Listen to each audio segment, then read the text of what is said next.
Masjidil Aqsa memiliki sejarah panjang yang dimulai sejak Nabi Adam yang diyakini sebagai orang pertama yang membangunnya, meskipun bentuk aslinya tidak diketahui.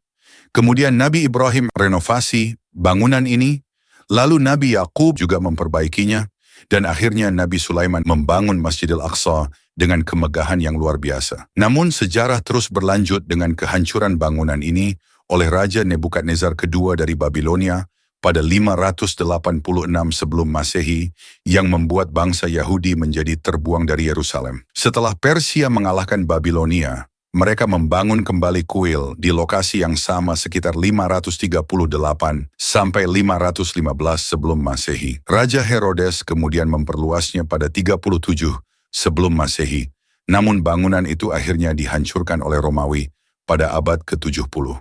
Kini, hanya tembok ratapan yang tersisa sebagai tempat ibadah suci bagi kaum Yahudi. Seiring zaman, Masjidil Aqsa mengalami perubahan bentuk dan fungsi sesuai para penguasa daerah itu. Pada masa sahabat Umar bin Khattab, Masjidil Aqsa dibangun menyerupai masjid yang hampir mirip yang kita ketahui sekarang, dan pada masa penaklukan tentara salib merubah fungsi dan penambahan arsitekturnya menjadi gereja, lalu kembali direbut menjadi masjid pada masa Salahuddin Al-Ayyubi. Bahkan masjid ini beberapa kali hancur oleh gempa, terbakar dan lokasinya menjadi perebutan antara Islam, Nasrani dan Yahudi hingga kini.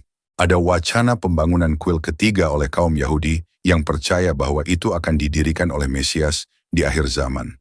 Namun, hal ini berpotensi memicu konflik besar karena Masjidil Aqsa masih berdiri di lokasi yang mereka klaim. Jika rencana ini benar-benar terjadi, bagaimana reaksi dunia, terutama umat Islam?